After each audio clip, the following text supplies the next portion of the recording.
The hum of cicadas was the most vibrant sound. It was a sound that promised long, drowsy afternoons and evenings painted with the soft hues of sunset.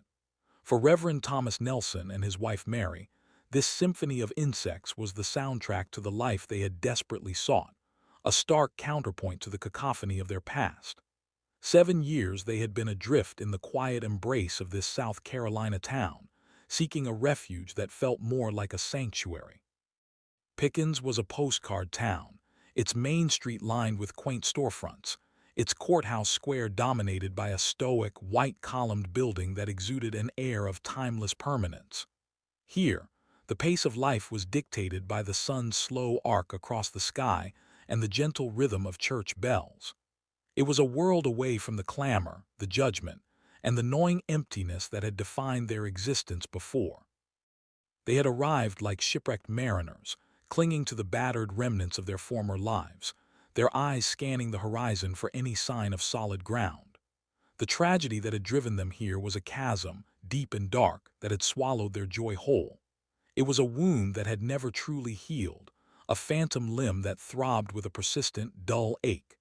In Pickens, they had sought to bury the pain, to let the fertile earth of this quiet town soften its sharp edges. Thomas, with his sermons of hope, and Mary, with her quiet resilience, had strived to build a new foundation, brick by painstaking brick, upon the ruins of their shattered dreams. Having escaped the crushing gloom of their past existence in the former mill town of Cateechee for the comforting familiarity of a close-knit community, hoping that by immersing themselves in the lives of others, they might somehow mend the fractured pieces of their own. But even in the most tranquil of settings, shadows have a way of clinging. The silence of Pickens was not the silence of peace, but a heavy, suffocating quietude that seemed to amplify the unspoken grief that hung between Thomas and Mary. It was a constant companion, a spectral presence in their impeccably kept parsonage, a guest that never left. Every shared glance, every carefully chosen word, was a testament to the unspoken tragedy that had irrevocably altered their trajectory. They moved through their days with a practiced grace, tending to their small congregation, engaging in the rituals of community life, yet beneath the surface, a profound sorrow churned. The idyllic setting, so carefully curated to offer solace, often felt like a gilded cage, beautiful and serene, but ultimately holding them captive to their memories. The scent of magnolias, sweet and heavy in the humid air, could no longer mask the faint, persistent odor of loss. Thomas had thrown himself into his new role as pastor with an almost desperate fervor. The weight of his responsibilities as shepherd to his flock offered a welcome distraction from the insistent whispers of his past. He preached with a conviction born of hard-won battles, his words resonating with a deep understanding of human frailty. He had faced down his own demons, wrestled with the insidious grip of alcohol, and emerged, scarred but not broken. His sobriety was a daily testament to his will, a fragile fortress built against the encroaching darkness. This new beginning in Pickens was, in many ways, a penance, a chance to atone for the years he had lost to the bottle, to prove to himself, and to Mary that redemption was not merely a theological concept, but a tangible reality. His voice, once hoarse and rasping from drink, now carried a steady, comforting timbre as he guided his congregation through Scripture. He found a particular solace in his nascent radio show, Traveling with Jesus, broadcast on the local station 94.1 His Radio. The warm glow of the microphone was a beacon, and the intimate act of broadcasting his thoughts and prayers a lifeline. He spoke of faith, of hope, of the arduous journey towards spiritual wholeness. He shared anecdotes, offered words of encouragement, and, in carefully veiled allusions, spoke of the transformative power of turning one's life around. This was more than just a ministry. It was a lifeline, a way to connect with others who might be adrift, to offer them the hand of fellowship he himself had so desperately needed. He poured his heart and soul into each broadcast, imbuing his words with a sincerity that resonated with the listeners who tuned in across the quiet countryside. He was a man striving for wholeness, a testament to the enduring power of grace. Mary, in contrast, navigated her grief with a stoic silence that was both admirable and heartbreaking. While Thomas sought solace in outward acts of ministry and the public sharing of his faith, Mary's healing was a private, internalized journey. Her strength lay not in grand pronouncements or public displays of emotion, but in her quiet, enduring presence. She was the anchor that kept their small world from drifting entirely into despair. She created a semblance of normalcy within the walls of their parsonage, her days filled with the mundane yet vital tasks of maintaining a home. She tended to her garden, her hands finding solace in the fertile earth, coaxing life from the soil even as she felt a profound barrenness within her own heart. She prepared meals that often went largely uneaten, her movements economical and precise, a testament to a woman who had learned to function on autopilot.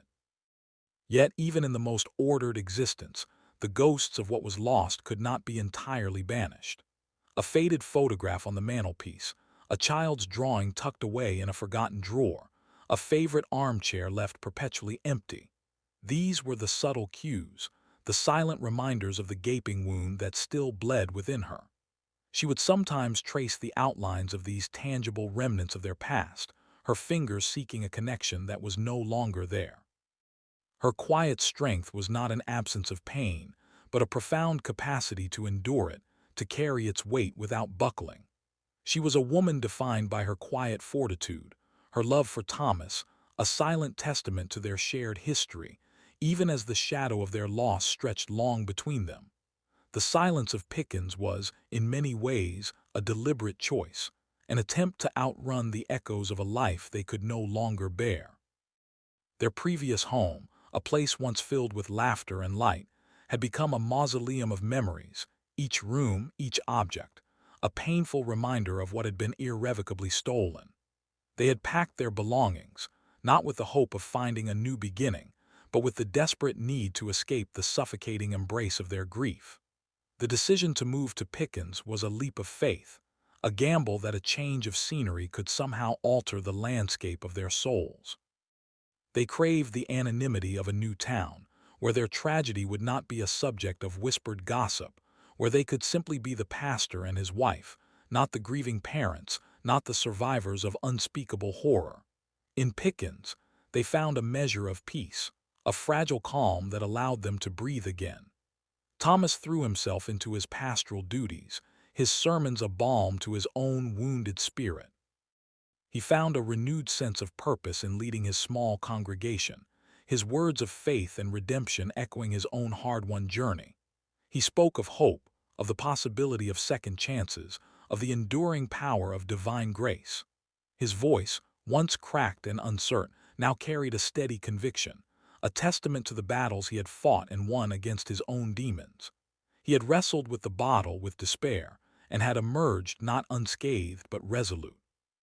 Mary, on the other hand, found her solace in the quiet routines of domestic life. She tended to her garden, her hands finding a rhythm in the soil, coaxing life from the earth even as a profound barrenness settled within her own heart. She created a semblance of normalcy within the walls of their parsonage, her days filled with the mundane yet vital tasks of maintaining a home. Her strength was not in outward displays, but in her quiet, enduring presence. She was the anchor that kept their small world from drifting entirely into despair. But even in the most tranquil of settings, the past has a way of resurfacing, its tendrils reaching out to grasp at the present. The unspoken grief that hung heavy in their new home was a constant, silent companion. It permeated the air they breathed, seeped into the very fabric of their lives.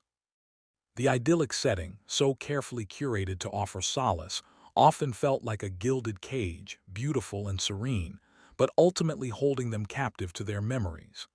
The scent of magnolias, sweet and heavy in the humid air, could no longer mask the faint, persistent odor of loss.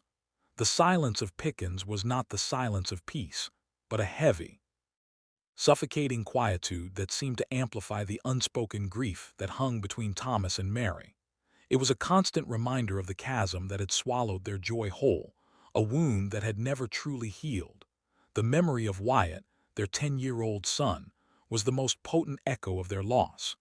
His absence was a void that permeated every aspect of their lives in Pickens. He was the reason they had sought refuge in this quiet town, the silent specter that haunted their every waking moment. Thomas and Mary had tried to create a space where Wyatt's memory could be honored, not just mourned. They had brought with them a few of his treasured belongings, small tokens that served as poignant reminders of the vibrant life that had been extinguished too soon. A worn copy of his favorite adventure novel, its pages dog-eared from countless readings, sat on the bedside table. A colorful drawing, depicting a fantastical spaceship soaring through a starry sky, was carefully preserved on the refrigerator door. These were not mere objects. They were anchors, tangible links to a past that was both achingly beautiful and unbearably painful. Each of these artifacts, seemingly innocuous, held within it a universe of memories. The book evoked the image of Wyatt, curled up in his favorite armchair, lost in the thrill of a story. The drawing conjured his infectious laughter, the boundless imagination that had filled their home with wonder. They were the echoes of a life lived with such vibrant intensity, a life cut short by a violence that still felt unreal, even after all these years.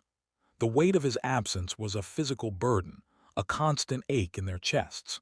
It shaped their every interaction, their every decision.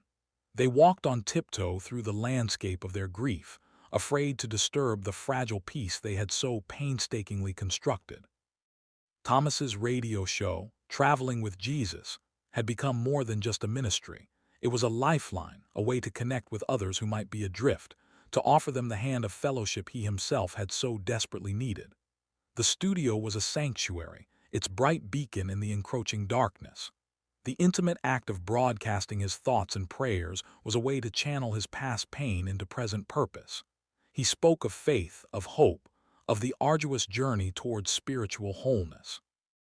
He shared anecdotes, offered words of encouragement, and, in carefully veiled allusions, spoke of the transformative power of turning one's life around. This was his way of honoring Wyatt, of ensuring that some good, some light, could emerge from the profound darkness that had consumed their family. He poured his heart and soul into each broadcast, imbuing his words with a sincerity that resonated with the listeners who tuned in across the quiet countryside. He was a man striving for wholeness, a testament to the enduring power of grace, his voice a steady anchor in the storm of their shared tragedy. The airwaves, once a source of solace, were about to become the conduit for a torment that would test the very limits of his faith and his sanity. The stillness of their home was a carefully curated affair, a delicate tapestry woven with threads of routine and resilience. Yet beneath the surface of Mary's quiet industry and Thomas's earnest sermons, a phantom limb pulsed with a constant, undeniable ache. It was the absence of Wyatt. 10 years old, he had been the sun around which their universe had orbited, a bright, effervescent joy that had illuminated every corner of their lives. And then, in a brutal, senseless act, that light had been brutally extinguished, leaving behind a void that no amount of time or love could ever truly fill. His memory wasn't a static monument, but a living, breathing presence that permeated the very air they breathed. It was in the slant of sunlight that fell across the worn armchair in the den, the one Wyatt had always claimed for his Saturday morning cartoons. These were not morbid obsessions. They were involuntary, almost subconscious, responses to the world around them. A particular shade of blue sky could send Mary's breath catching in her throat, a sudden, visceral recall of Wyatt's boundless enthusiasm for cloud gazing. Thomas, in his sermons, would sometimes pause, his gaze unfocused, a flicker of pain crossing his face as a turn of phrase, a child's innocent observation, would dredge up a memory he had buried deep within. On the refrigerator door, amidst a scattering of grocery lists and local flyers, a single, vibrant drawing remained. It depicted a lopsided, multicolored sun beaming down on a stick-figure family, their arms outstretched in a gesture of pure, unadulterated happiness.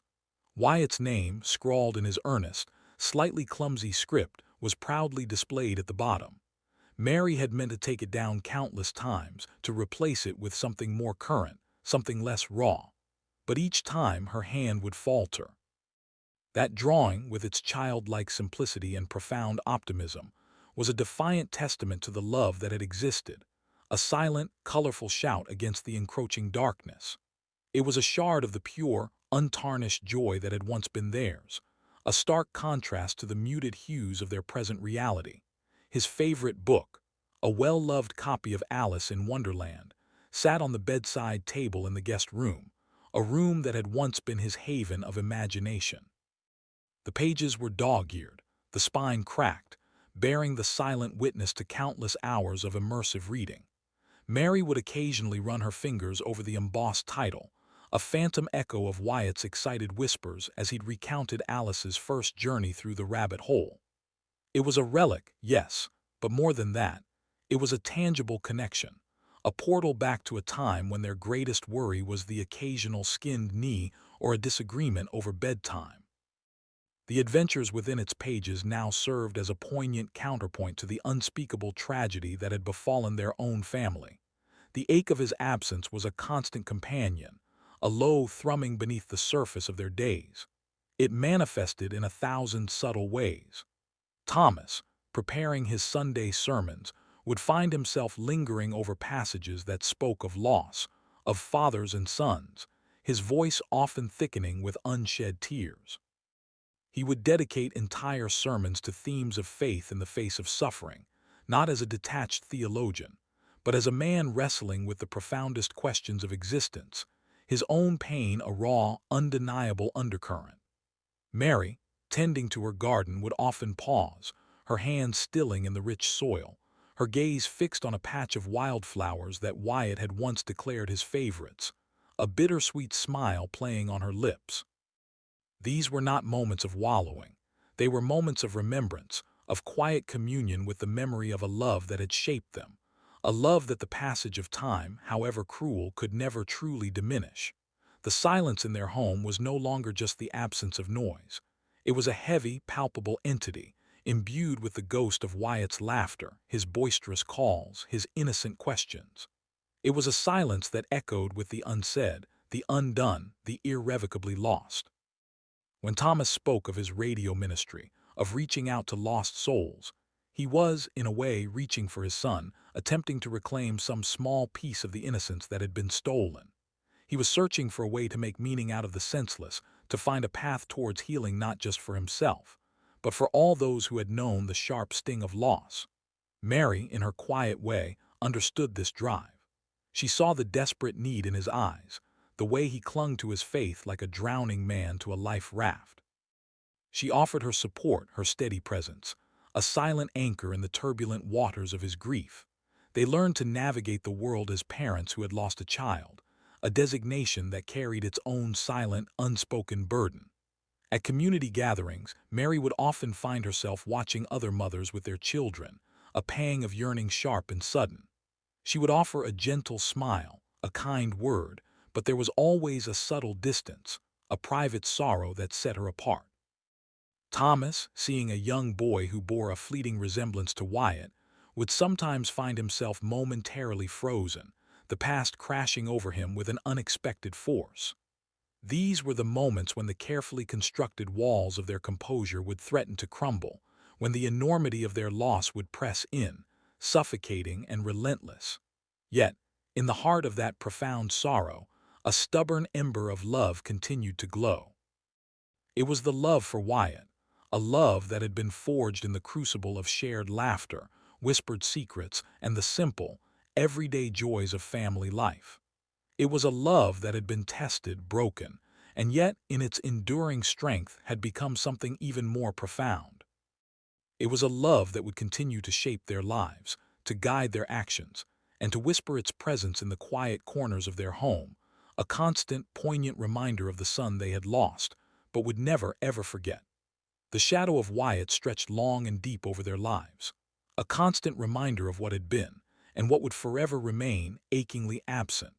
The weathered neon sign of the rusty mug flickered like a dying firefly, casting a lurid glow onto the rain-slicked pavement. Inside, the air hung thick with the aroma of stale beer and fried onions, a scent that usually sent shivers down the spines of the town's more devout. But not for Reverend Thomas. He pushed open the creaking door, a smile as warm and inviting as a Sunday sermon on his face, his worn tweed jacket a stark contrast to the leather and denim of the regulars. "Afternoon, folks," he boomed, his voice cutting through the low murmur of conversation like a well-timed benediction.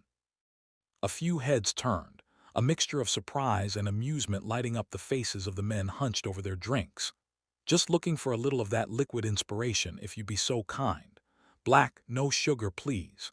Mickey, the owner and a man whose belly seemed to have its own gravitational pull, wiped down the counter with a rag that had seen better days. "Reverend, wasn't sure if you'd come in today. Thought you were busy wrangling souls and tending to the flock." He winked, a gesture that would have earned him a stern rebuke from most clergymen. "Ah, Mickey, my friend," Reverend Thomas chuckled, sliding onto a stool at the far end of the bar, deliberately avoiding the empty seat closest to the taps. "Even shepherds need a break from the sheep. Besides, where else can I get a cup of coffee strong enough to wake the dead? Plus, I enjoy talking wrestling history with you." Mickey's smile burst forth upon hearing this.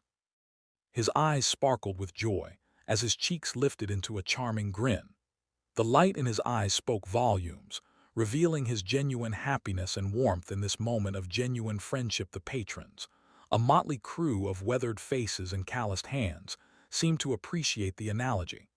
They'd long ago accepted Reverend Thomas as an anomaly, a man of God who wasn't afraid to get his feet a little dusty, or in this case, his tweed jacket a little steamy. He was a fixture, as much a part of the rusty mug as the sticky pool table in the corner or the flickering dartboard above the jukebox. "Seriously, Reverend," chimed in Brenda, the barmaid, a woman whose apron bore more stains than a Jackson Pollock painting as she poured him a steaming mug. "Why do you still come here? You don't touch the stuff. You could be at home, reading your Bible or perhaps knitting a new stole." Reverend Thomas took a grateful sip of his coffee, the warmth spreading through him. He looked around at the faces, a genuine fondness in his gaze. "Brenda, my dear, the answer is twofold. Firstly," he said, holding up a finger, "I enjoy the conversation. You folks have a way of cutting through the fluff and getting to the heart of things. You speak the language of life with all its rough edges and its occasional glory. And secondly," he lowered his voice conspiratorially, leaning in slightly, "I still hold out hope that one of you might one day decide to trade in that pint for the good book. Even better, a conversation about the transformative power of redemption, rather than the transformative power of ethanol." A ripple of laughter went through the bar. Gus even managed a half-smile, his pint momentarily forgotten. Mickey chuckled. "So, you're saying this is your mission field, Reverend? The hallowed halls of—" "The rusty mug, exactly," Reverend Thomas exclaimed, clapping his hands together softly. "Every establishment has its purpose, its unique contribution to the tapestry of our community. And mine, it seems, is to offer a friendly face, a listening ear, and a reminder that even in the midst of life's robust entertainment, there's always room for a little bit of peace, and maybe, just maybe, more than this potent beverage." He winked at Brenda, who playfully rolled her eyes. The conversation then shifted back to the finer points of wrestling's golden age, and the Reverend, with his coffee and his quiet hope, was right there in the thick of it, a most unexpected and beloved part of the scene. Emerging from the hushed sanctity of the establishment, Reverend Thomas, his worn cassock still damp from the earlier downpour, headed to visit Salvage and Sons Auto Repair. The place was a testament to urban decay, its flickering neon sign, a sickly yellow beacon, pulsed irregularly, casting a spectral, sallow light onto the already drenched pavement. Each stutter of illumination seemed to underscore the desolation, painting the puddles with an almost cadaverous glow. An acrid perfume, a potent cocktail of stale petroleum, damp earth, and something metallic, permeated the atmosphere, clinging to the air like a stubborn stain. He strained his eyes through the grimy chicken wire mesh of the gate, his vision scanning a desolate expanse of rusted automotive carcasses. Hulking metal shells, stripped of their former glory, lay scattered like fallen giants, their broken windows staring out like vacant eyes into the twilight. "Evening," a gruff voice, rough as sandpaper, called from the deep shadows of the open bay door. A figure emerged, wiping a thick film of grease from his hands with a rag that seemed to have absorbed every shade of automotive grime. He was a man of medium build, his frame solid, his face etched with the deep fatigue of countless long hours spent wrestling with stubborn machinery. The harsh glare of an overhead fluorescent bulb, buzzing with an insistent hum, illuminated his worn features, highlighting the lines of worry and the perpetually ingrained dirt beneath his fingernails. Reverend Thomas, his gaze steady, approached the rickety gate, its chain rattling faintly with his touch. "Good evening, Silas," Thomas said, his voice a calm counterpoint to the workshop's gritty ambience. "I was hopping to catch you." Leaning against his sturdy, oil-stained workbench, Silas, the grease-stained rag now secured with a practiced tuck into his belt, called out to the arriving minister. A faint smile, more a grimace of weariness, touched his lips. "Reverend, step right in, step right in. I'll be with you momentarily. This confounded engine is aggravating the heck out of me." He gestured vaguely towards a vintage sedan, its hood gaping open like a wounded beast. "Jade, give it another shot," he instructed, his voice rising in exasperation as he disappeared once more beneath the hood, his broad shoulders disappearing into the metallic cavern. The young man behind the wheel, Jade, a lanky teenager with perpetually tousled hair and an expression of mild bewilderment, turned the ignition. A pathetic cough, followed by a sputter, was the engine's only response. "I can't figure this out," Silas muttered to himself, his grip tightening on the cold, heavy wrench he held. Without any warning, the car's horn erupted, a sudden, ear-splitting blare that pierced the oppressive quiet. The jarring sound made Silas recoil, striking his head against the elevated metal roof. "Damn it, Jade! What on earth are you doing?" Silas exclaimed, instinctively cradling his throbbing head, a sharp pain radiating from his temple. His carefully cultivated composure fractured for a moment. "You've made me cuss in front of the preacher. My sincerest apologies, Reverend." Jade, a faint, almost involuntary chuckle escaping him, exited the vehicle. He ambled towards the workshop, his movements languid, a stark contrast to the urgency of the mechanical struggle. "Dumbass," Silas grumbled under his breath, the word lost in the workshop's echoing din as he finally turned his full attention to Thomas. "Some youngins don't have any sense these days." "Isn't he your son?" Thomas inquired, his brow furrowed, not in judgment but in a gentle bewilderment. The exasperation in Silas's voice, the familiar scolding, seemed to suggest a familial connection. Silas blinked, his gaze shifting from Thomas to the departing Jade, a flicker of something unreadable in his eyes. He looked not understanding, or perhaps he feigned it. "What's your point?" he asked, his voice laced with a hint of defensiveness. "Oh, never mind," Thomas said, a nervous chuckle escaping him, his usual dignified bearing slightly ruffled by the unexpected outburst in Silas's direct question. He straightened his voice. "I was just checking in about the parts for my truck," Reverend Thomas replied, his voice regaining its even cadence, the slight awkwardness receding. "The alternator and the fuel pump. Were they delivered today?" Silas scratched his chin, his rough fingers leaving a faint smudge of grease on his cheek. A metallic clang, the sound of something heavy being moved, echoed from somewhere deeper within the shop, adding to the general symphony of industry. "Ah, yes," Silas nodded slowly. "The alternator came in this afternoon. Still waiting on that fuel pump, though. The supplier's been a bit slow, you know how it is." He gestured with his head towards the back of the workshop. "I see," Reverend Thomas said, his posture not shifting. "Any idea when it might arrive?" "They promised it'd be here in a couple days," Silas offered, his gaze drifting towards the muddy ground. He expectorated a small, dark stream of tobacco juice onto the concrete, the sound a sharp, wet punctuation. "I'll give them a call first thing, make sure it's on the priority list. Don't want you waiting any longer than you have to." "That would be appreciated, Silas," said Reverend Thomas, his voice carrying a genuine note of appreciation. He understood the vagaries of parts delivery in this part of town. "No problem, Reverend. Always happy to help out a man of the cloth." Silas pushed himself away from the workbench, the muscles in his arms bunching. "I'll keep my eyes peeled for that pump. You have a good day now." Reverend Thomas nodded, a gentle smile returning to his face. "And you, Silas, thank you for your time."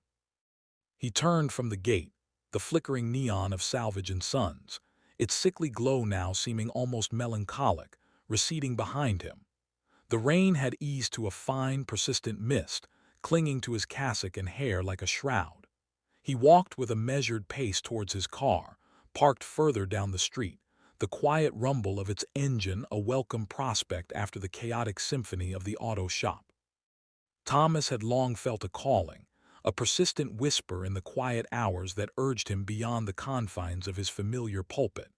It was a yearning to connect, to offer solace not just to his congregation, but to a wider, unseen audience. The idea had been incubating for months, a seed of purpose sown in the fertile ground of his own profound loss. He envisioned a way to transmute the heavy silence that had settled upon their lives, to fill it with words of comfort, with affirmations of faith, with the unwavering promise of hope. When he first began his broadcast, the space the station had given him had needed repairs. He spent weeks transforming the humble space. The peeling paint was scraped away, replaced by a warm, inviting hue of blue, a color Thomas believed evoked a sense of calm and introspection. He soundproofed the walls with thick acoustic foam panels, a necessary measure to ensure the clarity of his voice, to prevent any external noise from intruding upon the sacred space he was creating. He cleared out the accumulated debris, the discarded hymn books and forgotten devotional tracts, and brought in a sturdy, well-worn desk. Upon this desk, he carefully placed a single, gleaming microphone, its polished chrome catching the light. It was a professional-grade microphone, a significant investment for their modest church, but one Thomas felt was essential. He wanted his voice to be heard with clarity and warmth, to cut through the static of everyday life and reach the hearts of those who were listening. Beside the microphone, he positioned a small, antique lamp, its Tiffany-style shade casting a warm, amber glow that softened the edges of the room and lent it an intimate, almost cozy atmosphere. This was not a grand studio, but it was infused with a profound intention. The name for the program came to him during one of his solitary walks through the woods, the same woods where he and Wyatt had once spent countless hours exploring. He remembered the joy of those excursions, the feeling of being guided, of stepping onto a path with a clear destination in mind. He wanted his listeners to feel that same sense of purposeful journey, of being led towards something good. And so, Traveling with Jesus was born. The title was simple, direct, and carried a resonance that Thomas believed would speak to people on a fundamental level. It suggested not a passive listening experience, but an active participation, a shared pilgrimage. His first shows were tentative, marked by a nervous energy that he fought to control. He would sit at the desk, the warm glow of the lamp illuminating his face, the microphone a silent, expectant witness. His hands, prone to trembling in the early days, would rest on the worn wood of the desk as he took a deep breath, centering himself. He would begin with a familiar invocation, his voice, still carrying the gentle cadence of his sermons, but now imbued with a new kind of vulnerability. "Welcome, dear friends, to Traveling with Jesus," he would say, his voice a low, resonant hum. "Wherever you may be, whatever your journey, know that you are not alone. Today we walk together." His messages were not abstract theological discussions. They were grounded in the everyday struggles of life, in the quiet battles fought within the hearts of ordinary people.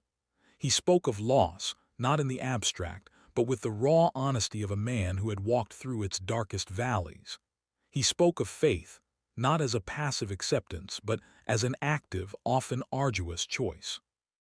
He shared anecdotes, sometimes tinged with the bittersweet echo of his own experiences, weaving them into narratives of resilience, of finding light in the deepest shadows.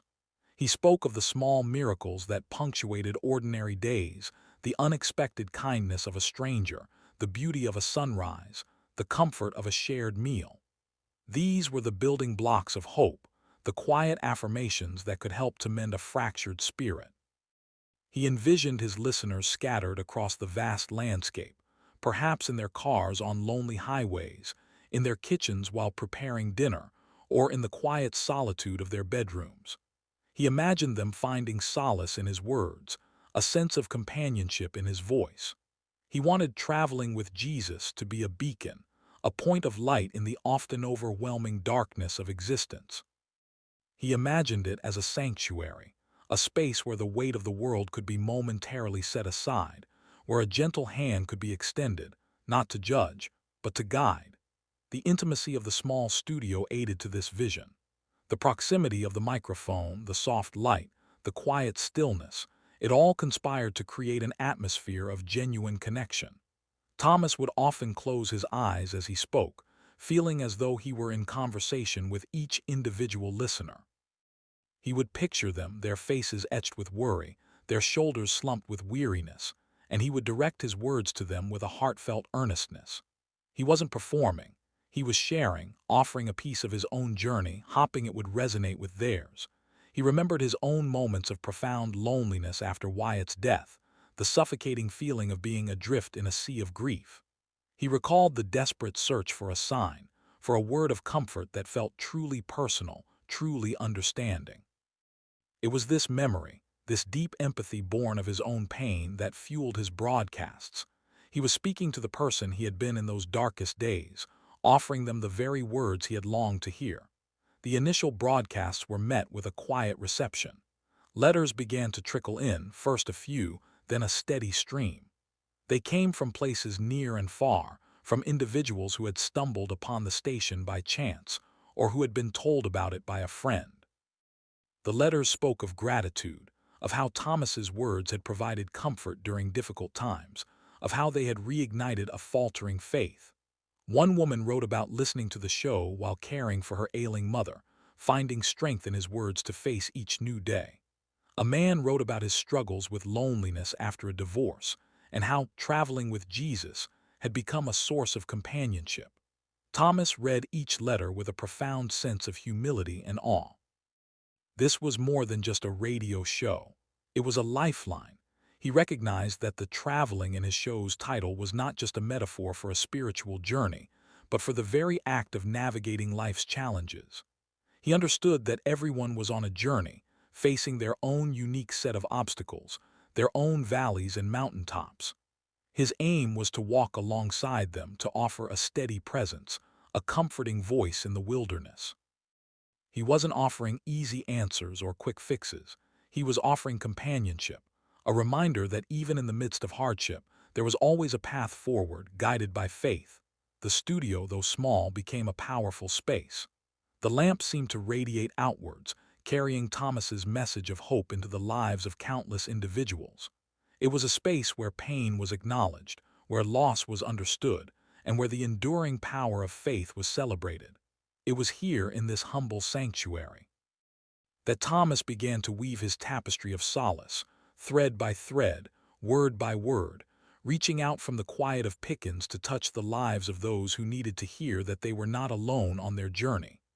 The microphone, once a symbol of his ambition, had become a conduit, a direct line to the hearts of those who were listening, searching, and hoping for a guiding light. The silence of his own loss was being transformed, not erased, but transmuted into a powerful force for good, a testament to the enduring strength of the human spirit and the boundless reach of compassion. He poured his remaining energy, his renewed conviction, into his ministry. The congregation at Pickens First Baptist was small, a close-knit family of souls seeking comfort and guidance in the familiar cadence of Scripture. Thomas found a profound sense of purpose in leading them. His sermons, once delivered with a hesitant, reedy voice that betrayed his inner turmoil, now resonated with a newfound strength and a deep, empathetic understanding of human frailty. He spoke of forgiveness, of the arduous path to redemption, of the unwavering grace that could mend even the most shattered lives. His words were not mere pronouncements. They were reflections of his own battles, his own hard-won victories against the darkness that had once threatened to consume him. He understood the desperation of a soul lost at sea, the yearning for a guiding light, and he offered that light with a sincerity born of shared struggle. This desire to connect, to reach out to those who might be struggling as he once had, found its most potent expression in his nascent radio show, Traveling with Jesus. I want to talk about the quiet strength found in surrender. Not a surrender of defeat, mind you, but a surrender to a power greater than ourselves, a power that can lift burdens we thought too heavy to bear. He would pause, allowing the silence to settle, letting his words sink in. Then he would continue, weaving a narrative that drew from scripture, from life, from the unspoken experiences of those who listened. He spoke of a man he had met, a man burdened by regret, who had found solace not in trying to erase his past, but in accepting it, in allowing it to shape him into someone stronger, someone more compassionate. Thomas saw himself in that man, in the struggle, in the tentative steps toward a brighter future. His own journey was a constant work in progress, a testament to the idea that redemption was not a destination, but a continuous unfolding, a daily recommitment to a life lived with purpose and grace. "It's easy to get lost in the storm of our own making," he'd say, his voice softening with empathy. "We fight against the current, exhausting ourselves, convinced that we alone must navigate the treacherous waters. But sometimes the greatest strength lies in letting go of the oars, in trusting that there is a guiding hand, a steadfast force that can steer us toward calmer shores. It's in that surrender, that acknowledgement of our own limitations, that we truly begin to heal." He believed in the power of words to heal, to comfort, to inspire. He saw his radio show as a sanctuary for the soul, a place where listeners could find respite from the noise and chaos of their own lives. He imagined them in their kitchens, in their cars, listening intently, perhaps finding a flicker of hope in his gentle pronouncements. He offered practical advice, encouraging small acts of kindness, reminding them of the importance of community, of reaching out to one another. He never preached from a pedestal. Instead, he positioned himself as a fellow traveler, a man who understood the bumps and detours of the road. His dedication to the show was unwavering. He spent hours preparing, poring over biblical texts, reflecting on his own experiences, crafting messages that were both profound and accessible. He believed that his past struggles, once a source of shame, had become his greatest asset. They had given him a depth of understanding, a raw empathy that he could now channel into his ministry. He was a living testament to the power of grace, a beacon of hope for those who felt lost and forgotten. The show was his way of giving back, of using his voice, once nearly silenced by addiction, to amplify the message of redemption and spiritual wholeness. He was a man at peace, or as close to it as he could ever hope to be, finding solace and purpose in the shared journey of faith. The broadcast booth hummed, a low, resonant thrum of unseen equipment that vibrated not just through the walls but deep into Thomas's bones. He adjusted the microphone, the cool metal a familiar anchor in his hand. His gaze, usually steady, lingered for a fraction longer on the small, insistent red glow of the on-air light. It was a beacon, a signal that he was about to connect with souls scattered like seeds across the ether. His voice, a rich baritone honed by years of preaching, filled the sterile, soundproof space, then effortlessly spilled out into the airwaves, seeking out the quiet corners of lives he could only imagine. "Welcome back, friends, to Traveling with Jesus. I'm Reverend Thomas Nelson, and it's always a privilege, a profound honor to join you in your homes, your cars, those quiet moments where your hearts are most open." He let the words settle, a gentle breath before diving deeper. He felt a subtle shift in his posture, a slight tightening in his chest, a familiar ache that no amount of faith could entirely erase. "Next week," he continued, his voice softening, a touch of melancholy threading through its usual warmth, "we approach a solemn anniversary. 7 years have passed since the tragic loss of my son, Wyatt." He swallowed, the sound barely audible, a private moment lost in the vastness of the broadcast. 7 years. The words felt like shards of glass against his tongue. It felt like yesterday, the raw agony still so vivid, the scent of ozone from the crash a phantom in the studio. And yet an eternity stretched between then and now, a desolate landscape he had navigated one agonizing step at a time. The path through such grief is not walked alone. He held on to that truth, a lifeline in the turbulent waters of his memory. "I have found solace, strength, and an enduring peace through the grace of God. It is a testament to his unfailing presence, even in the darkest of hours." He looked at the blinking lights on the console, imagining them as stars in a vast firmament, each one representing a life, a story. Today, I want to open the lines to hear how faith has illuminated your own struggles. The phone lines lit up with an almost startling alacrity. It was as if the floodgates of unspoken burdens had suddenly been flung open. A woman, her voice warm and tinged with gratitude, identified herself as Martha from Powdersville. "Reverend Nelson," she began, her words flowing with heartfelt sincerity, "thank you for being there for us. When my husband lost his job 2 years ago, I thought we were finished. The bills piled up, the fear was a constant companion. But we prayed, Reverend, we prayed with all our might and we trusted. A week later, he got a call for something better than before, a position with benefits he'd only dreamed of. God provides." "Thank you, Martha," Reverend Nelson responded, his voice regaining its full, comforting resonance. He pictured her face, a beacon of resilience, a beautiful reminder of his providence. We must always hold on to that understanding that even in our deepest despair, his hand is reaching out. Next, a man named David from Seneca. His voice carried the weariness of prolonged worry, but also a burgeoning, undeniable hope. "Reverend, my daughter was sick, very sick. The doctors, bless their hearts, they gave us little hope. The whispers of terminal hung in the air like a shroud. We held a prayer vigil in our living room, the whole family, our neighbors, everyone. And she started to recover. Miraculously, they said. I know it was God." "Indeed, David." "The power of collective faith," Reverend Nelson stated, a genuine smile touching his lips, "is a wondrous thing. When hearts beat as one in prayer, the heavens are moved." He felt a surge of warmth, a reaffirmation of the purpose that propelled him to this microphone. The calls continued, each a brief, shining testament to divine intervention in human hardship. Each story a tiny ember, adding to the warmth of the broadcast. Then, a new line connected. The voice that emerged was male, raspy, as if scraped raw by some unseen force. An unusual echo distorted the edges of the sound, a disquieting resonance that seemed to seep into the very fabric of the studio, a dissonance that made the hairs on Thomas's arms prickle. "This is different," a tiny, insistent thought whispered in the back of his mind. "Reverend Nelson," the voice began, a rough, gravelly sound that cut through the usual gentle hum of the studio. Thomas Nelson, already leaning in, his notepad poised for his next dictated prayer or encouraging anecdote, instinctively moved closer to the microphone. A flicker of genuine curiosity, rare in the controlled environment of his weekly broadcast, crossed his features. "Where were you when Wyatt needed you the most?" The question hit Thomas like a physical blow, not in its volume, but in its sudden, sharp intrusion.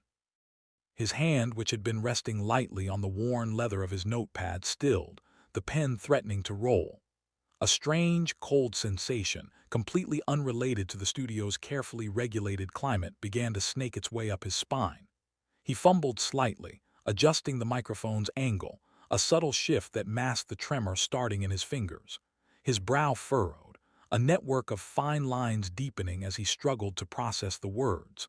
"I'm sorry, who is this?" His voice, usually so steady and reassuring, held a faint tremor, a vulnerability he'd never allowed his listeners to hear. He tried to regain his professional composure, to steer the conversation back to familiar territory. But the voice persisted, a low growl that seemed to vibrate not just through the airwaves, but through the very air in the cramped sound booth. It was a sound that spoke of pain, of resentment, of something deeply buried and now unearthed. "Where were you when he died, Thomas?"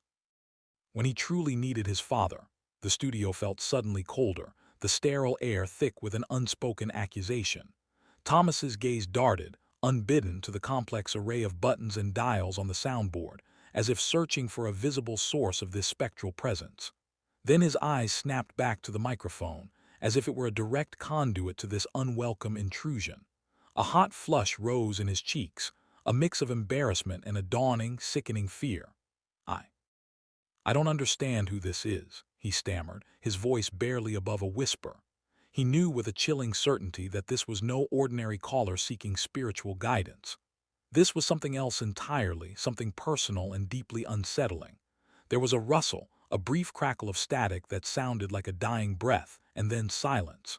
The red on air light, a stark, unwavering beacon, remained steady, a stark contrast to the internal turmoil raging within him. Thomas remained frozen for a long moment, his fingers hovering over the buttons, his mind a frantic scramble. He could feel the unseen weight of those words, when he truly needed his father, pressing down on him. He took a deep, ragged breath, forcing his chest to rise and fall, a conscious effort to reclaim some semblance of control.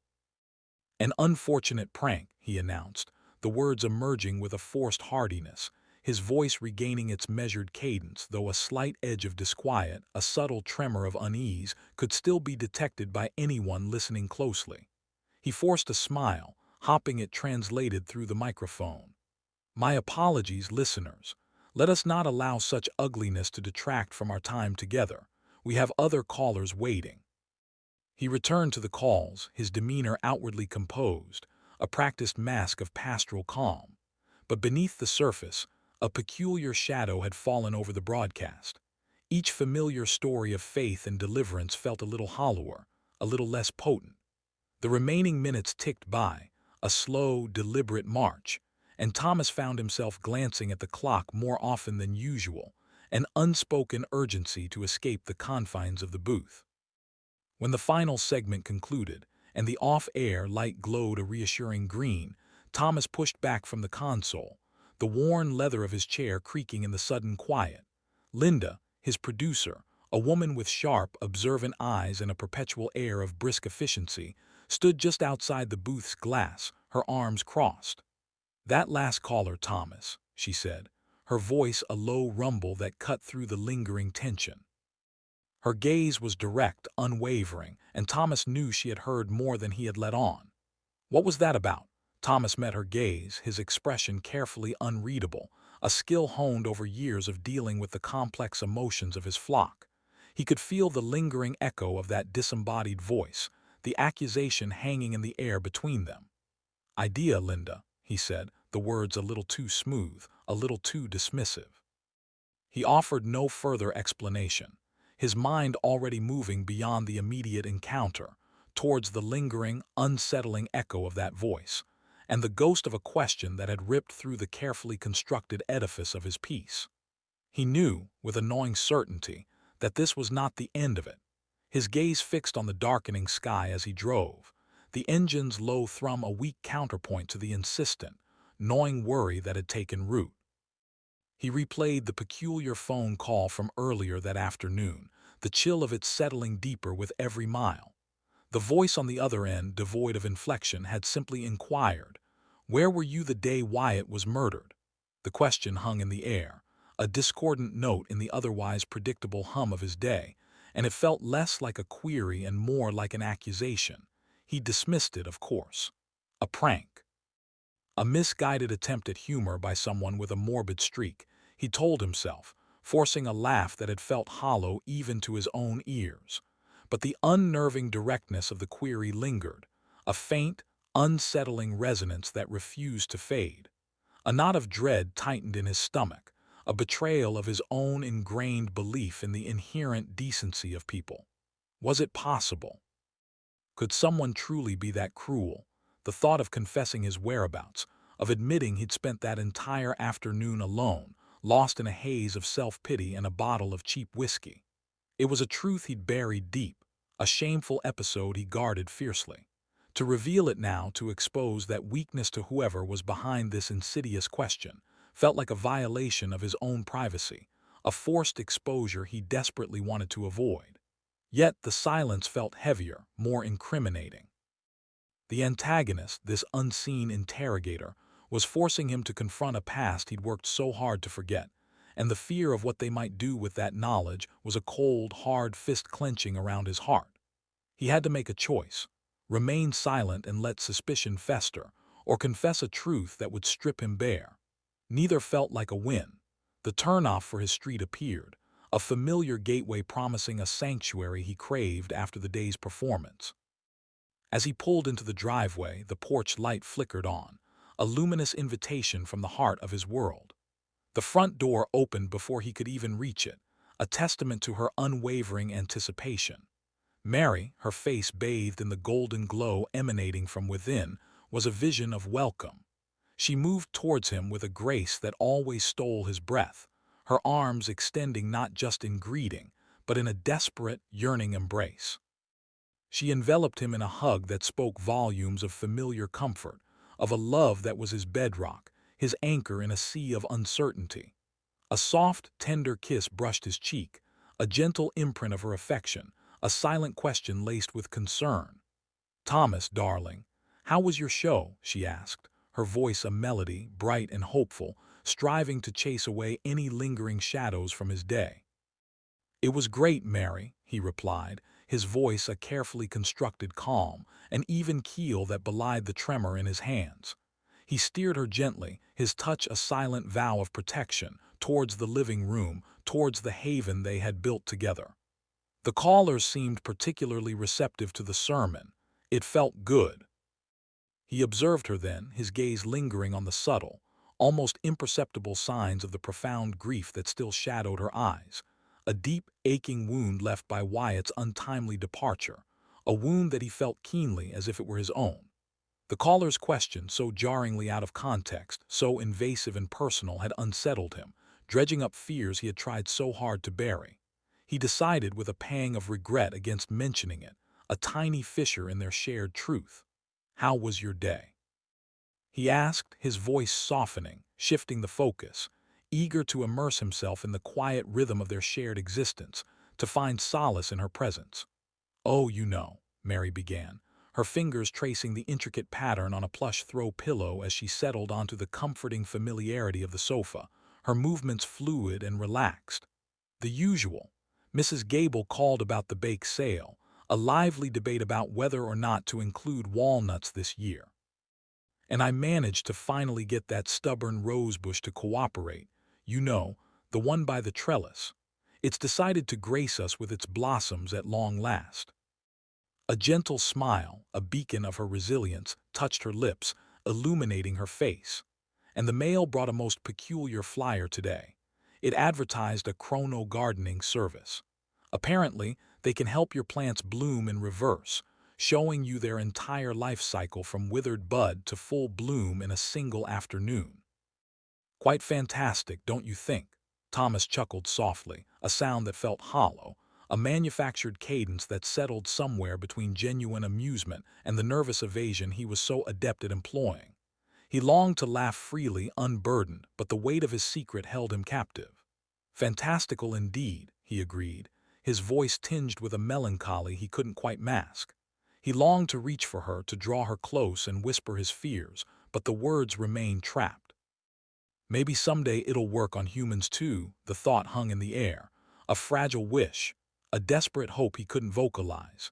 He picked up the local newspaper from the coffee table, its folded creases a familiar, comforting landscape, a stark contrast to the chaotic terrain of his mind. He scanned the headlines, the stark black ink against the newsprint a world away from the ethereal, impossible promises of chrono gardening.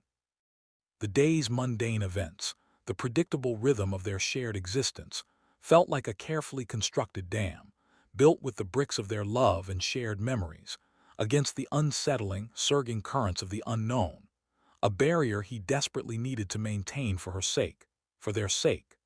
The television screen cast flickering blue and white light across the room, painting dancing shadows on the walls as a documentary about ancient celestial alignments played.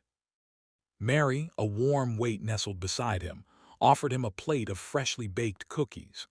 The sweet, comforting aroma of cinnamon and sugar filled the air, a testament to her thoughtful nature, a scent that always spoke of home and her unwavering affection. Thomas accepted one, its warmth spreading through his hand like a silent echo of the warmth he felt in her presence. The peculiar call, the oddness that had pricked at the edges of his day, had receded to the periphery of his consciousness, a minor anomaly in the otherwise smooth, comforting tapestry of their evening together. He felt a profound sense of peace, a contentment that was inextricably woven with her. As they prepared for bed, the house settled into a quiet, contented hum, a familiar lullaby that underscored the peaceful rhythm of their shared life. Thomas stood by the bedroom window, his heart full as he gazed out at the stars that pricked the inky blackness like scattered diamonds. His eyes, however, were drawn to one particular star, brighter than the others, which seemed to pulse with an unnatural rhythm, a fleeting, almost playful wink.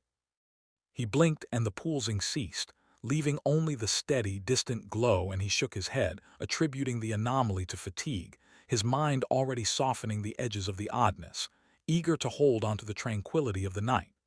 Mary entered the room then, her movements soft and deliberate, a gentle breeze in his life. "Quiet tonight, Thomas," she observed, her voice a gentle murmur, a melody that always soothed his soul. She walked towards him, her familiar grace a joy to behold, placing a tender hand on his arm. The star outside seemed to wink again, a fleeting, almost imperceptible shift in its luminosity, and for a split second he felt a thrilling surge of connection, as if the cosmos itself was acknowledging their shared moment.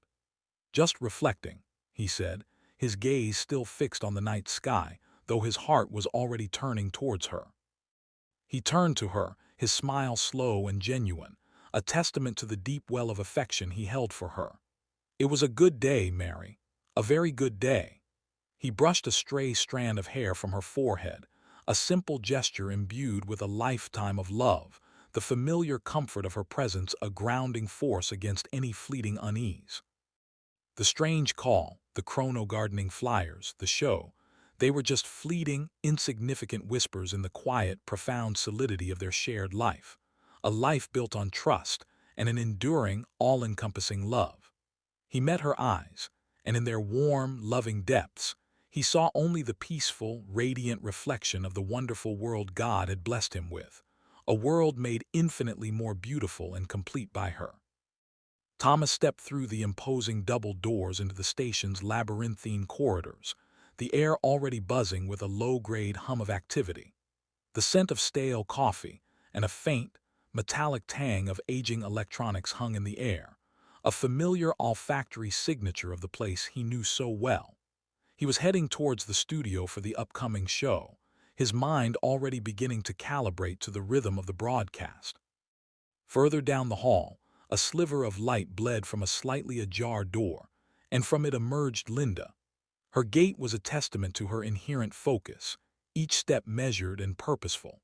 She paused near a cluster of modern, ergonomic chairs, the kind designed for long hours of sedentary work, and a professional-looking clipboard was held loosely in her hand, its white surface a stark contrast to her dark attire.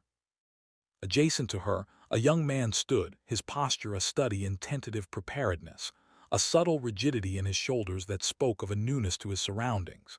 His hand was occupied by an ordinary, unadorned satchel, its neutral canvas offering no clue to its contents or owner's personality. "Thomas," Linda's voice, clear and even, cut through the ambient noise. She offered a slight, almost imperceptible inclination of her chin in the young man's direction. "This is Robert, our new intern." Thomas, ever the gracious host, met Robert's gaze with a radiant, disarming smile. He extended his hand, the gesture open and inviting, the grip he offered firm and warm, a silent but eloquent confirmation of his sincere welcome. "It's truly a pleasure to have you join us," Thomas conveyed, his voice resonating with genuine warmth, a quality that always put people at ease. "I'm thrilled to meet you." Robert, his initial stiffness beginning to thaw, responded with a simple yet clearly heartfelt, "Thank you." Linda, her attention now fully re-engaged with Thomas, turned back to him. "He's been briefed on the general workflow and he'll be shadowing us today," she explained, her tone efficient and to the point. A barely audible sound, a soft exhalation or perhaps a subtle clearing of the throat, emerged from Thomas, an acknowledgement that was both swift and unobtrusive. The corridor, a muted artery of the station, soon opened into the main studio. This was a chamber meticulously engineered for auditory isolation, its walls thick and soundproofed, its interior a dazzling constellation of blinking indicator lights and intricate audio consoles, a testament to the technology that brought voices to the world. Thomas moved with the practiced economy of a seasoned professional, his movements fluid and assured as he made his way to his usual spot. He placed his worn leather briefcase on the edge of the desk, a silent marker of his territory, and his hands, as if guided by an ingrained muscle memory, found their familiar positions on the mixing board. Robert, a silent observer, remained near the entrance, his gaze meticulously sweeping over the complex array of equipment, absorbing the visual information. Linda followed him in, the heavy studio door closing with a soft thud that effectively sealed out the residual external office sounds, plunging them into a more focused environment. She took her place at a secondary console, her fingers already poised, hovering with a delicate anticipation over the responsive surface of a touch screen. The large, utilitarian clock mounted on the far wall served as a stark reminder of the inexorable march of time, its hands ticking away the minutes that led inexorably towards his on-air commitment. Robert, finding his own equilibrium within the space, gravitated towards the far wall, leaning against it with his arms loosely crossed, a posture of quiet observation. The only sounds that punctuated the stillness were the faint, almost imperceptible hum of the ventilation system and the occasional, delicate click of Linda's stylus as it danced across her tablet. The broadcast began as it always did, a familiar cadence that settled over Thomas like a well-worn coat. The air within the confines of this makeshift studio, typically imbued with the comforting, earthy aroma of old paper and the faint, nostalgic hint of Thomas's ever-present pipe tobacco, now felt palpably charged, almost electric. He transitioned seamlessly, first acknowledging a series of prayer requests, and then, after a brief, resonant opening blessing, he launched into his sermon for the day. He was mid-sentence, meticulously tracing the delicate, nuanced threads of a psalm that spoke of unwavering resilience, when the sharp, intrusive buzz of an incoming call ripped through the hushed reverence of the studio. His gaze flickered towards the call line. With a practiced motion, he pressed the button, his voice, even in its politeness, carrying a low, firm authority as he prepared to address the caller. "Reached traveling with Jesus," he began, his tone a familiar blend of warmth and pastoral authority. "Please hold for a moment." But before he could even complete the sentence, a voice, distorted by the static and the distance, crackled through the earpiece. It was a voice that bypassed all his defenses, a voice that tore through the carefully maintained fabric of his composure. "Dad," the single word, uttered with a fragile, almost disbelieving lilt, struck Thomas like a physical blow. His breath hitched. His mind, so accustomed to navigating the complexities of theological discourse and the mundane realities of parish life, seized up, refusing to process the impossible. He knew that voice. Every inflection, every subtle nuance was etched into the deepest recesses of his memory. It was the voice that had once filled their home with laughter, the voice that had asked endless questions about the stars, the voice that had, 10 years ago, been silenced forever. It was Wyatt's voice. His hand tightened around the receiver, his knuckles turning white. A cold dread washed over him, a primal fear that coiled in his gut. This was not possible. It was a cruel, monstrous trick. He had spent years wrestling with the echoes of his son's absence, and in those quiet hours the whispers of memory could sometimes play cruel games. But this was different. This was a sound, a distinct utterance that resonated with an unbearable familiarity. He squeezed his eyes shut as if to banish the auditory hallucination, a desperate prayer forming on his lips. "Please let me be mistaken. Let this be a phantom, a cruel twist of fate." He forced himself to speak, his voice a strained whisper, barely audible above the thrum of his own racing heart. "Hello," he managed, his voice thick with an emotion he couldn't yet name, a terrifying cocktail of hope and horror. He strained to hear, to discern any hint of a prank, any telltale sign that this was a deliberate deception. But the voice that answered was hesitant, tinged with a confusion that mirrored his own. "Dad, it's me, Wyatt."